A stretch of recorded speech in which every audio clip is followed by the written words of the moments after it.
for inviting me to make the presentation here. It's a really good opportunity to present here in front of you guys, and thank you also to listen to my presentation. Actually, this is my fourth time to attend this conference, and it's really huge, I think.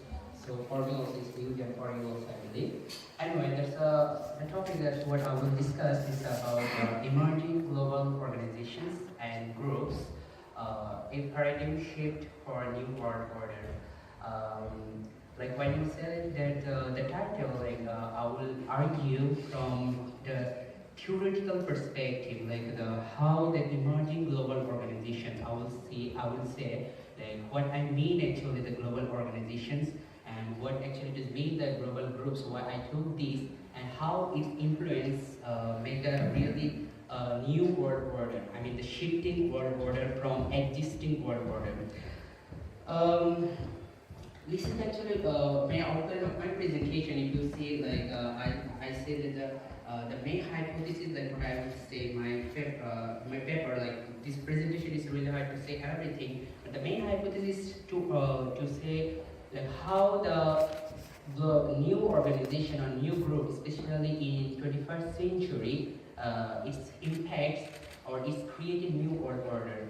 And in that case, I selected three theoretical issues. The first is like hegemonic theory, I mean hegemonic stability theory, and the second is I select the institutional paradigm theory, and the third is international regime theory.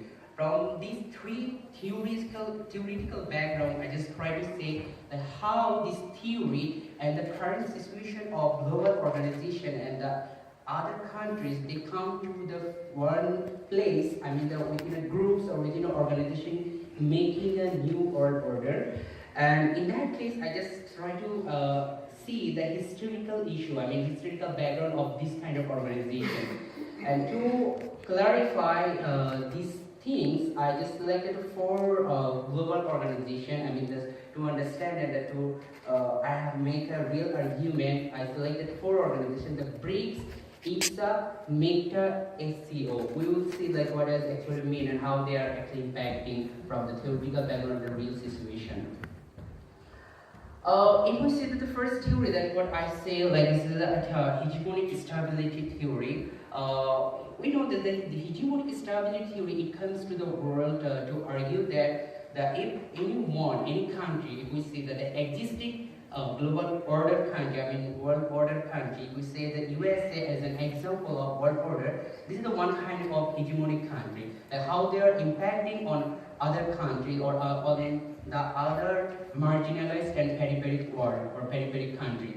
So let's see that the country that I selected, the four organizations, and especially the member of that four organizations like BRICS, MECTA or SCO or like IPSA, we will see that every groups like BRICS, if we select China or India, or IPSA, if we select the India or SCO, again the China's impact, and also the MECTA, the Turkish impact within this organization, even the in the international politics, we'll see that how the shifting international politics through the international organizations or groups. And this hegemonic stability theory, it shows like to imply the hegemonic stability, we have to be cooperation or stability, balance between the political and economic. That means like if you want to make a hegemony on the world, especially the marginalized and peripheral world, you have to make a cooperation, I mean balance. And this balance, it can be from political stability or like economic stability. And then the second theory that I show, like institutionalist paradigm theory. Like this institutional paradigm theory argues that like how the international organizations or like this kind of groups, what I said, like for example MECTA, is it really influential, like this kind of institutions or organizations, is they make really new paradigm for the world politics or global politics? And they say, for example, like and here I use the one argument from Joseph S. Nye and also Yuhani, that are really great scholar of international relations, and they say in institutional paradigm theory, like the new realist and new liberal, they have some approaches, and this kind of approaches it's the main objects to create the global governance. So it shows like those kind of organization, what I'm telling, are they really making global order by their institutional approach, what we say like the groups or organization, and we'll see the impacts like when we'll argue. So institutional paradigm theory, they said like, okay, this kind of things actually the main object of this kind of organization or institutional to make a paradigm shift. And the last theory that I argued is the international regime theory. And international regime theory, it also argues from the background like the organizations or groups, they are making some kind of regime system. I mean, they will influence on the states or any state in the world. For example, like we are the four member countries came to the member of BRICS or 5 member countries, and these 5 member countries they can influence to other countries or they can influence by their member countries. For example, like we can say that the ACO, like the Shanghai Cooperation Organization, is there any influence by China on their member countries? Of course, we will see this, yeah, they have a really influence on their country. So regime theory, they argue this, that this kind of organization, they are of course the 1/8 countries or the chief countries, they are making some kind of hegemony, some kind of regime for their own interest, or like it also said like some example we can say that in 1917 there was some economic collapse, and in that time that's how USA they create a international regime by institutional approach. What we can say like UN, and by through the UN we can say like how they make this international regime approach by IMF or like IBRD and whatever this kind of international organizations. So like within this theory, like those organizations that I feel like they are really making this kind of regime approach, this kind of influences by their institution or organizations. Let's see that the historical background of why this emerging global organization really fact is really happening in the world for shifting the new world order. Let's see that after First World War, it's very clear for us that who is the global world order country. That's what I already said. Like okay, it's US. So like they are making the hegemonic stability from their political and economic approaches. But this is true. There is some vacuum happened, especially after 2010. What we can argue from different perspectives. It can be argued from economic instability or maybe political instability. It shows like the leadership fact. Like if we see that the Europe or the Western perspective, how the leadership or populism, this kind of stuff, issues came to the world and it makes the instability. That's what actually shows that the vacuum or hegemonic global world. What we see till now, there is some vacuum happening. There is something needed. Like it shows that okay, the other option is rising. And the other option, how they're rising, that's what actually main issue of my paper. Like an historical background, as I said, like post-World War, the USA they existed, we can say the till 2010, but the fact is now it's changing.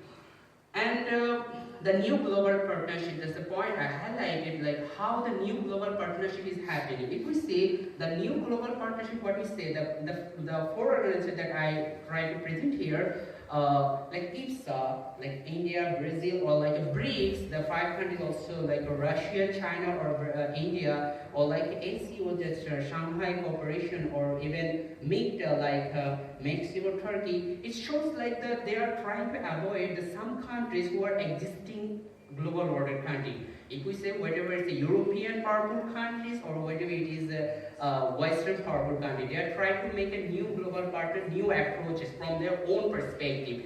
They try to message to the world that we are coming to the world as a global leader. We are trying to approach our mission, our goal from our approaches, our unique things.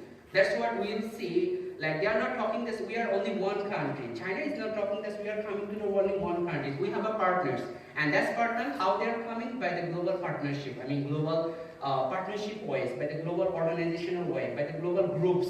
They are trying to show their mission and goals. So let's see that if we see the development, this kind of organization, what I choose the for, like the ACOs, the Shanghai Cooperation Organization, it was established in 15 June 2001. Like this is the first approach that China they made, especially within their geographical location, especially from Asian perspective. And also the IPSA it was established from in 2003, and BRICS it was established in 2009, and then the last one, if we say the influential global groups, the MIGTA 2030. If we see this is the 4 out of 4 organizations, that every organization that I say that every organization there is a one key country. It shows that they are coming to the world as a very influential country. If that's what I say, like ACOs, we can say China, or like IPSA, we can say India, and BRICS. It's also the same, India, China, or like in MIGTA offers Turkey. And in this case, like indicator, that's what I try to argue, there are influences in global politics or international politics. It's very clear that Chinese influence or Indian influence or like Turkish influence or even the Russian influence is very clear. They have a specific, very influential influence from their own perspective, from their own methodology they are applying to the world politics.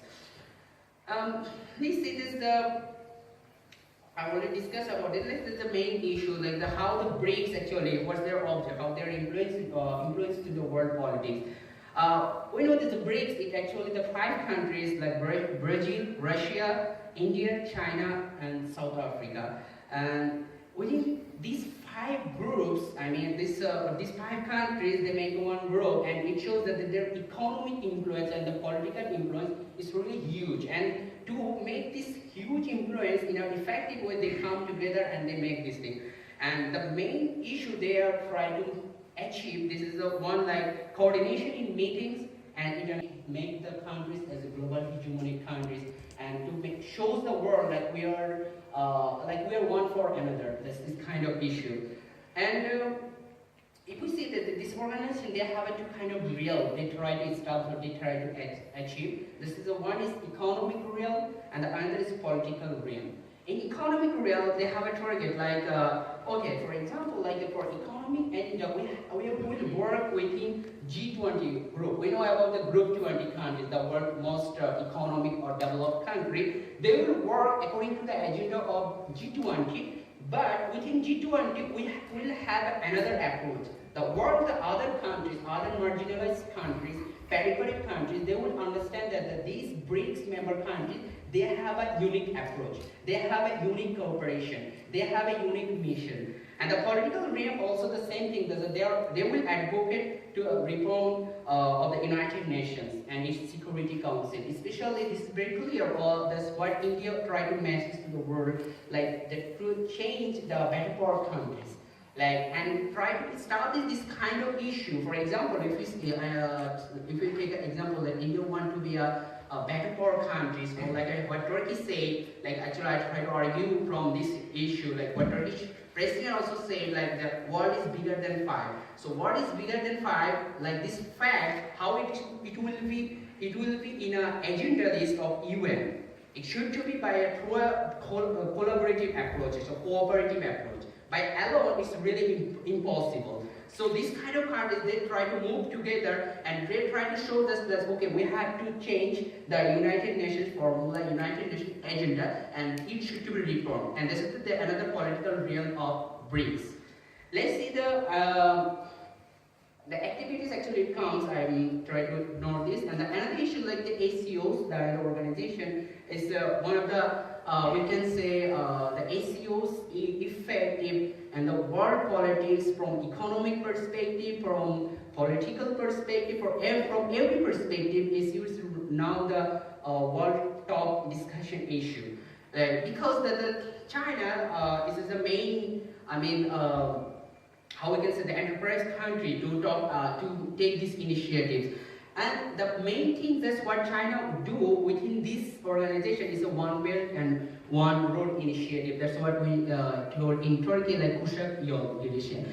And this way they are trying to approach the whole world. And this one belt and one road initiative, they have a really 6 approaches to cover the whole world. For example, like they have an economic corridor with Pakistan, they have an economic corridor with Myanmar, Bangladesh, India, they have an economic corridor with Russia and this Eurasia. So they try to cover the whole world by their organization or by their policy. And what actually the new international relations theories, they try to say this kind of approach is a non-traditional soft power approaches. Like they try to say that Chinese approach is a unique approach, and they try to make their partners. They try to show the world like we have a partners and we are working this kind of thing. We are working this kind of things for world benefit, for political economy of the world. And this is the IPSA. If we say that the IPSA actually, so what we can say that the main initiative taken by India to try to make influence the Indian diaspora to the world. And this is the one kind of also cooperative organization, like they say that we'll do something the pluralistic, multicultural and multi-traditional society. So like what actually they do? Of course, all organization, their first object is economically. To be economically strong, they will be actually politically strong. And in every organization, there is a agenda to the world politics. And the last one, that's what I said, the MITA. The MITA, this is the member countries like you see, there's Mexico, Indonesia, Republic of Korea, Turkey, and Australia. If you see this partnership or these groups, like the very influential country here, especially in terms of international politics or political realm, is Turkey. So like they are also trying to approach this. Okay, we have a partners to acquire something in economically or in politically. We have some groups. We are working together. So this kind of cooperation, this kind of diaspora, it shows like something in a different way to influence in the whatever in UN Security Council from political perspective, or in a trade or business for their own country's economic interest or national interest. So this is the totally my presentation. That what I try to say. This four organization, what it counts after 2000, like from 2001 to till now, and vacuum of the other world, I mean like the vacuum of Western countries and the increase of South-South cooperation, especially from Asian perspective, it shows the world is shifting from one world order to another global order. But it will take time. But the fact is really true that how it's influenced to other countries, how it influenced to marginalized countries, how it influenced to the peripheral country, and it shows that yeah, they have a huge effect, or they have a huge influence, and that's all. That's what I try to do from my paper. Thank you so much. Thank you all.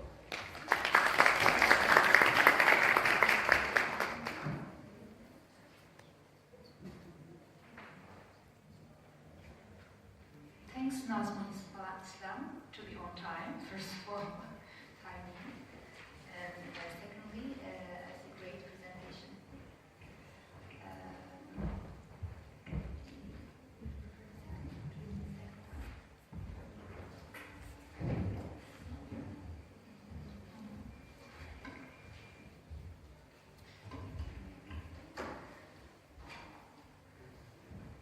I hope I can pronounce it truly.